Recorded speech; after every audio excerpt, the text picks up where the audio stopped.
April is coming up fast, and there's a ton of great games we want to play that month. Hi folks, it's Falcon, and today on GameRanks, 10 upcoming games in April 2021. Starting off with number 10, it's Humankind, a 4X kind of Civ-like game developed by Amplitude Studios, brought to us by Sega. Basically, it's a game that starts you at the nomadic age. You have to build a human society, direct it, and so on. If you are familiar with Endless Legend, which is another Amplitude game, it's a little older, from 2014, but this follows pretty similar gameplay structure, albeit with more things like multiple territories and other bigger features. In fact, this is a game that the developers consider kind of to be the logical conclusion to their entire quote-unquote endless series, basically what they've been building towards their entire careers. And since they were recently acquired by Sega and were able to have larger budgets, they were able to attain what they've been trying to do the whole time, according to them at least. That is of course cool, and I really hope that it lives up to that. It is a very cool looking game, and I look forward to playing it when it hits PC and Stadia on April 22nd.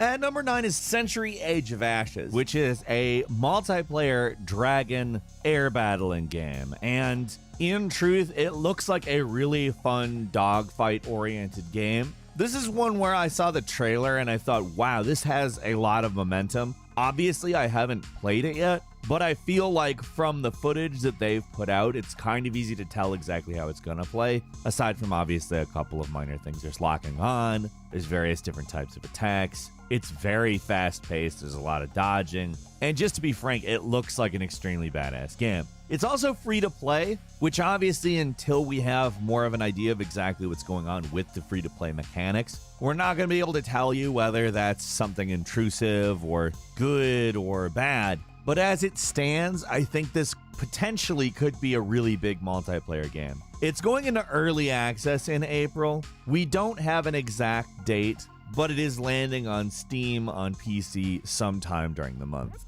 At number 8 is Oddworld Soulstorm, which is something I've been looking forward to for quite a while. It is a reimagining of Oddworld Abe's Exodus, which is the direct sequel to the original Oddworld Abe's Odyssey. So it does make me happy. They're not particularly changing up the formula, which is definitely a good thing. We'll probably see some of the inserts like we did in New and Tasty, the remake of the original game. However, they're taking more liberties with the story than they did with the original, and they're calling it a bigger version of Abe's Exodus. Now, this is, like I said, something I'm particularly interested in. I really enjoy the Oddworld games. My favorites are probably the originals, though, Exodus and Odyssey specifically. So Soulstorm could potentially be a much more interesting title than even the New and Tasty remake of Odyssey specifically. This is just one of those 90s platformers that I just think is fantastic. I played the hell out of Oddworld way back when and when the remake came out, so I'm really looking forward to this. It's landing on PC, PS4, and PS5 on April 6th.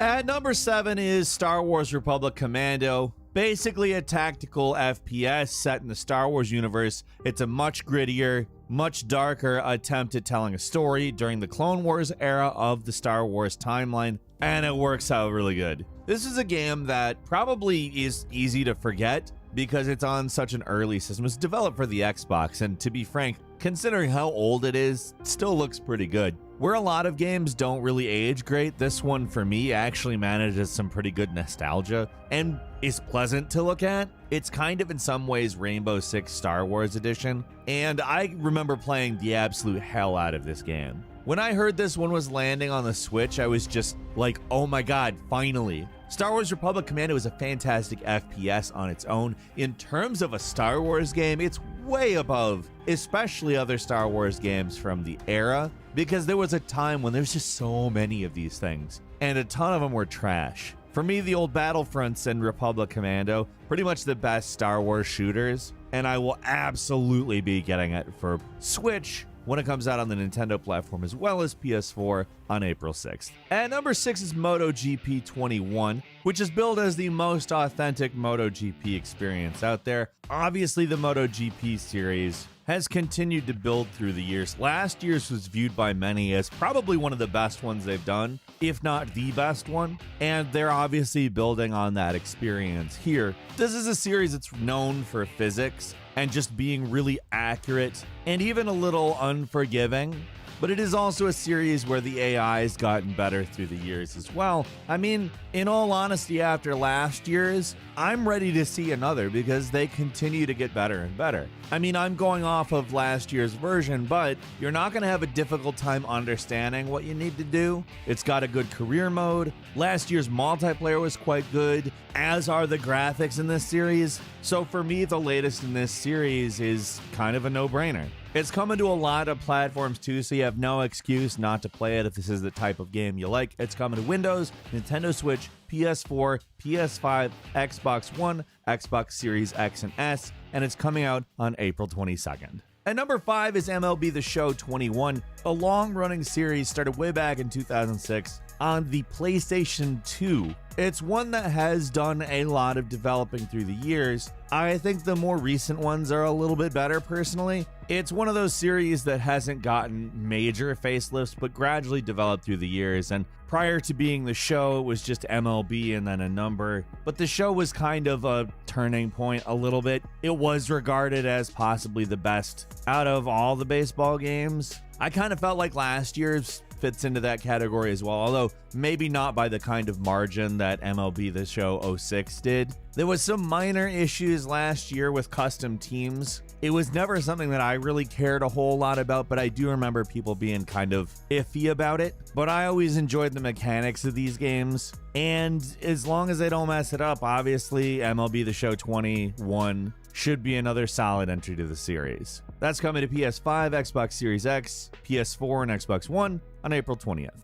At number 4 is new Pokemon Snap. This has been probably a long time coming in my opinion. I remember way back in the day when Pokemon Snap first came out on the Nintendo 64. I mean, we're talking way back in 1999. It was the first time Pokemon had ever been rendered in 3D, and honestly, it got some kind of undeserved criticism as a kind of nothing game. But although it's certainly not action-packed, it is an interesting title that sort of stands alone as a totally unique game.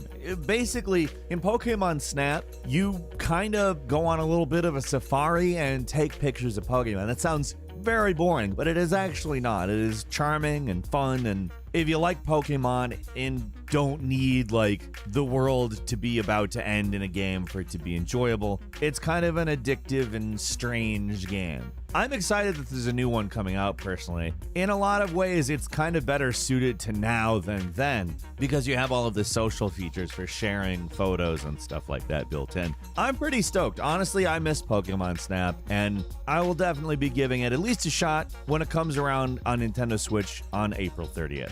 At number 3 is Nier Replicant, version 1.22474487139. Yeah, I wanted to say that because it's silly. Nier Replicant is actually the original version of Nier from Japan, which was changed to Nier Gestalt for American audiences. They gave an older protagonist to make it more appealing. It's complicated. I get past it by saying, who cares? Nier is great.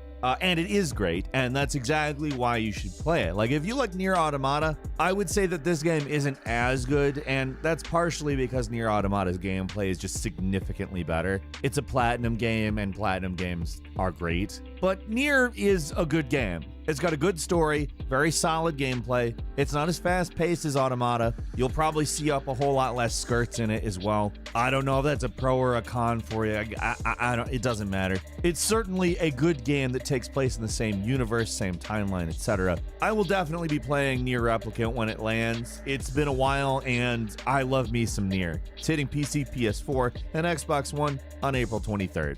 At number 2 is Outriders, a cooperative role-playing third-person game that in some ways really comes off a lot like Gears of War, and that is by no coincidence. The developer People Can Fly was the developer on Gears of War Judgment. They were also the developer that brought us Bulletstorm, and what I like about this game is it really appears to kind of take the sum of their experience and combine it into one thing that adds a lot of RPG elements, classes, skill trees, etc., with what seems to possibly be a very interesting story, essentially following humanity attempting to colonize a planet where a massive energy storm hits and messes everything up, also gives the colonists superpowers. Some folks thought this was going to be a live service title, but People Can Fly explicitly said it is not. That's good, because honestly, I kind of want to see how it plays out as a traditional game. Outriders is hitting PC, PS4, PS5, Xbox One, Xbox Series X and S,